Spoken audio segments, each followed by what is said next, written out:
दोस्तों ये कहना तो बहुत आसान है कि पैसों का मैनेजमेंट थोड़े अच्छे से करना चाहिए अगर लॉन्ग टर्म में वेल्दी बनना है तो। लेकिन ये पैसों का मैनेजमेंट आखिर करें तो करें कैसे? चलिए आज के इस वीडियो में आपको मैं बताने वाला हूँ कि जो आपकी तनख्वाह है या जो भी आपकी मंथली इनकम है उसको किस तरीके से मैनेज करें कि आपके खर्चे भी निकल जाएं, आपके लोन भी चुक जाएं, आपके पास इमरजेंसी के लिए भी पैसे बचे और आप लॉन्ग टर्म में सक्सेसफुल और वेल्दी भी बन जाए। तो दोस्तों आज की वीडियो में मैं आपको दो चीज़ें बताने वाला हूँ।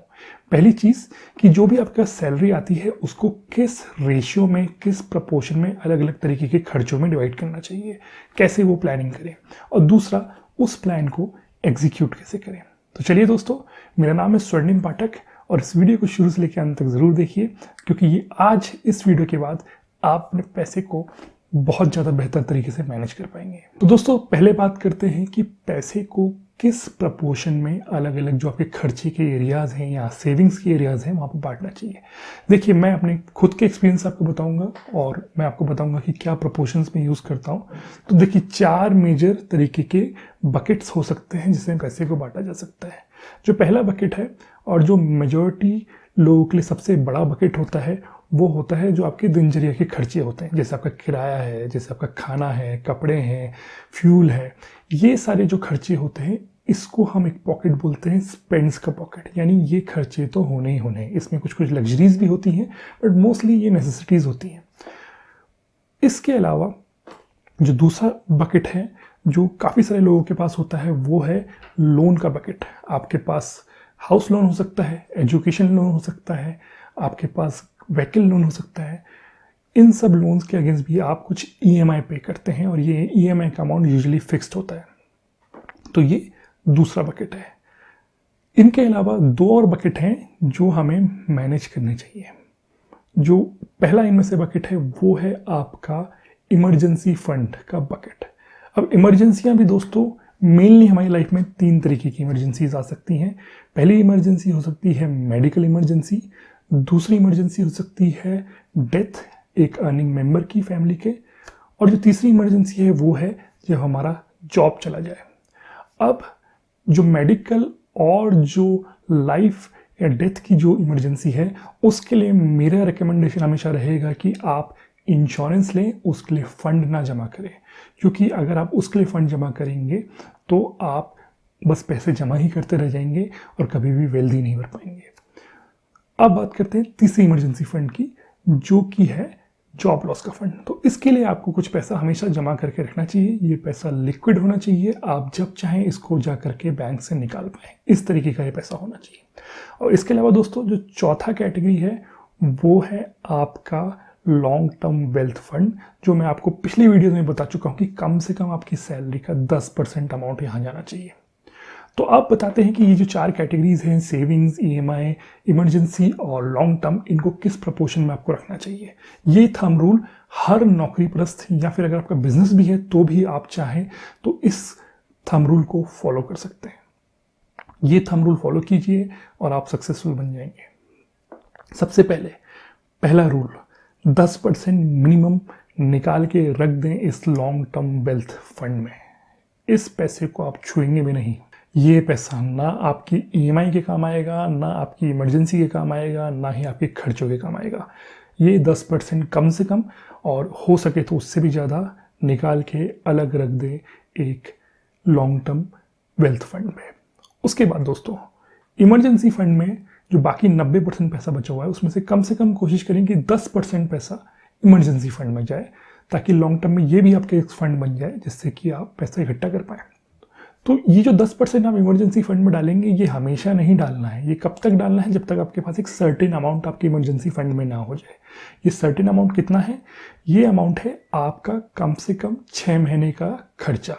तो 6 महीने में जो भी आपके खर्चे हैं, जो भी आपकी ईएमआईज हैं, उसका जितना भी टोटल अमाउंट बनता है उसको 6 से मल्टीप्लाई कर लें।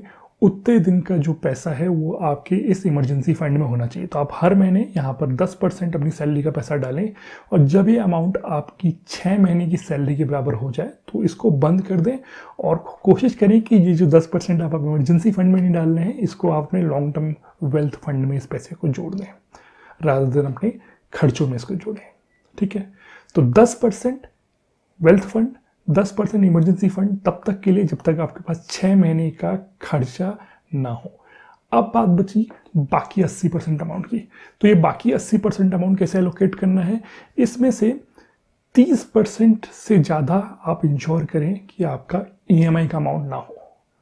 यानी कि अगर आप 20,000 रुपये कमाते हैं तो उसका सिर्फ 30% ही आपका ईएमआई होना चाहिए, यानी कि 6,000 रुपये ही आपका ईएमआई होना चाहिए। उससे ज़्यादा आपका ईएमआई नहीं होना चाहिए, उससे ज़्यादा का लोन आपके सर पे नहीं होना चाहिए। और बाकी 50% जो है उसको आप अपने रेगुलर खर्चे के लिए रखें। अब ये एक ब्रॉड थंब रूल है, लेकिन जहाँ भी हो सके आपको कोशिश करनी चाहिए अपनी ईएमआई को और अपने जो बेसिक खर्चे इनको कम करने की, और यहाँ से जितना भी पैसा बच रहा है उसको या तो इमरजेंसी फंड में डालें या फिर वो जो 10% का वेल्थ फंड है उसको बढ़ा के 15%, 20% करें। बट रेशियो जो आपको फॉलो करना है वो है 10-10, 30-50। तो ये है minimum minimum maximum maximum rule. यानी कि मिनिमम 10% आपके लॉन्ग टर्म वेल्थ फंड में, मिनिमम 10% आपके इमरजेंसी फंड में, मैक्सिमम 30% आपकी ईएमआई फंड पे और मैक्सिमम 50% आपके खर्चे के फंड में। अब दोस्तों कहना तो बहुत आसान है कि हाँ 10-10, 30-50 में अपने पैसे को बांट लें, लेकिन इसको मैनेज कर पाना बहुत मुश्किल है। अक्सर आपने देखा होगा कि आपका खर्चा जो है वो 50% नहीं, वो 70% हो जाता है। आपका इमरजेंसी फंड का पैसा कभी भी बाहर निकल जाता है, आपका लॉन्ग टर्म वेल्थ में तो पैसा घुस ही नहीं पाता है। तो इसके लिए क्या करना है, कैसे मैनेज करना है, जो तरीका मैं इस्तेमाल करता हूँ मैं आपको बताता हूँ। दोस्तों जब भी आप एक अकाउंट में ये सारे पैसे रखे रहते हैं तो देखना कि आपके जो खर्चे हैं वो 50 से 60% हो जाएंगे, आपकी ईएमआई तो कटेगी ही कटेगी, और आपके इमरजेंसी फंड के पैसे भी कभी कभी बाहर निकल जाएंगे। ये इसलिए होता है दोस्तों क्योंकि जब भी पैसे आपके हाथ में होते हैं तो वो खर्च हो जाते हैं। ये एक रियलिटी है पूरी दुनिया की कि पैसे हाथ में होते हैं तो वो खर्च हो जाते हैं। तो उसको मैनेज करने के लिए मैंने क्या किया, और ये जो तरीका है ये बहुत कारगर रहा, और आप चाहें तो इस तरीके को आप भी अपना सकते हैं। तो मैंने क्या किया है, मैंने अपने सैलरी अकाउंट के अलावा 2 और अकाउंट खुलवा दिए हैं। और अब मैं क्या करता हूँ, मेरे जो भी महीने के खर्चे हैं जो मैं पहले से आइडेंटिफाई करता हूँ कि हाँ मैं इतना पैसा खर्च करूँगा, उस पैसे को मैं अपने सैलरी अकाउंट में ही रखे रहता हूँ। लेकिन बाकी जितना भी पैसा है उसको मैं निकाल करके अपने इन्वेस्टमेंट अकाउंट में, जो मेरा दूसरा अकाउंट है वहाँ डाल देता हूँ, या फिर जो मेरा इमरजेंसी अकाउंट है, जो तीसरा मेरा अकाउंट है उसका नाम मैंने इमरजेंसी अकाउंट रखा हुआ है, वहाँ पर मैं कोशिश करता हूँ कि मेरे पास 6 महीने का खर्चे का पैसा रहे। तो वहाँ पर मैं पैसे डालता हूँ अगर वहाँ पर 6 महीने का खर्चे का पैसा नहीं है। इन 3 अकाउंट को मैं मैनेज करता हूँ। खर्चे का अकाउंट जिससे कि मेरा महीने का खर्चा और ईएमआई जाता है, एक लॉन्ग टर्म वेल्थ इन्वेस्टमेंट का अकाउंट जहाँ पर मैं इन्वेस्टमेंट करता हूँ, और एक इमरजेंसी फंड। ठीक है, इन तीनों पे मैं कैसे मैनेज करता हूँ, कैसे आप मैनेज कर सकते हो वो भी आपको बताता हूँ। तो आप जब शुरुआत कर रहे हैं पहले तो ये अकाउंट खोल लीजिए। ठीक है, एक सैलरी अकाउंट तो आपका होगा ही, उसके अलावा एक सेविंग्स का एक और अकाउंट खोल दीजिए जहाँ पर आप अपने इन्वेस्टमेंट करेंगे, और एक तीसरा अकाउंट या फिर एक रिकरिंग डिपॉजिट या जो भी आप खोलना चाहें वो खोल दीजिए जहाँ पर आप अपना इमरजेंसी का फंड डिपॉजिट करेंगे। ठीक है, सैलरी अकाउंट में आपको क्या करना है, जो आपका स्पेंड्स अकाउंट है आपको कैलकुलेट करना है आपका ईएमआई कितना है महीने का और आपका उसके ऊपर कितना खर्चा होगा। अब मैंने आपको गाइडलाइन दिया था कि ये मैक्सिमम 80% होना चाहिए, आपका कम भी हो सकता है, आपका ज़्यादा भी हो सकता है आज के दिन में। तो आप क्या करिए, जो भी आपको लगता है उतना पैसा उस अकाउंट में रखें और बाकी पैसा मूव कर दें अपने इमरजेंसी और अपने इन्वेस्टमेंट अकाउंट में, कम से कम 10% इन्वेस्टमेंट अकाउंट में, बाकी इमरजेंसी फंड में। ठीक है, उसके बाद 1 महीना ऐसे खर्चा चलाने का कोशिश करें और देखें महीने के अंत में क्या हो रहा है, क्या आपका पैसा पूरी तरीके से ख़त्म हो जा रहा है या बच रहा है। मुझे यकीन है कि अगर आप आज तक अपने फंड्स को मैनेज नहीं करते हुए आए हैं तो पहले महीने आपका पैसा ख़त्म ही हो जाएगा। कोई बात नहीं, घबराने की कोई बात नहीं, ऐसा होता है, लेकिन आपको कम से कम अब पता चलेगा कि आप कितना ज़्यादा पैसा खर्च कर रहे हैं, जो पहले आपको नहीं पता चल रहा था क्योंकि सारा आपका इमरजेंसी फंड, इन्वेस्टमेंट फंड सब उसी अकाउंट में था। लेकिन अब क्योंकि आपने उसको हटा दिया तो आपको पता चलेगा, आपको गिल्ट फील होगा कि आप पैसा ज़्यादा खर्च कर रहे हैं, और आप देखेंगे कि अगले महीने आप एक टारगेट जो आपने बनाया होगा 80% का या 75% का, उसको अगले महीने अचीव कर लेंगे क्योंकि अब आपको पता रहेगा कि आप पैसा ज़्यादा खर्च कर रहे हैं।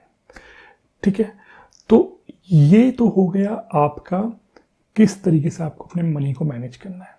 इन समरी दोस्तों, सिंपल सी बात है, मैक्सिमम 50% आपका खर्चा होना चाहिए, मैक्सिमम 30% आपकी सैलरी की आपकी EMI होनी चाहिए, और मिनिमम 10% आपका इन्वेस्टमेंट होना चाहिए, मिनिमम 10% आपकी इमरजेंसी फंड पे जाना चाहिए जब तक आपका 6 महीने का खर्चा आपका ना मौजूद हो। और आप 3 अकाउंट मैनेज करें, एक इमरजेंसी फंड अकाउंट, एक इन्वेस्टमेंट अकाउंट और एक खर्चे का और EMI का अकाउंट। और आप देखेंगे कि आपका मनी मैनेजमेंट बहुत ज़्यादा इम्प्रूव हो जाएगा और आप वेल्थ क्रिएशन की तरफ आगे बढ़ेंगे। चलिए दोस्तों, उम्मीद करता हूँ वीडियो पसंद आया। वीडियो अच्छा लगा तो इसे जरूर लाइक करें और चैनल को सब्सक्राइब कर लें ऐसे ही इंटरेस्टिंग वीडियोस के लिए। साथ ही साथ बेल आइकन को भी दबा दें ताकि जब भी मैं कोई नया वीडियो डालूँ तो आपको नोटिफिकेशन आ जाए। चलिए फिर मिलते हैं।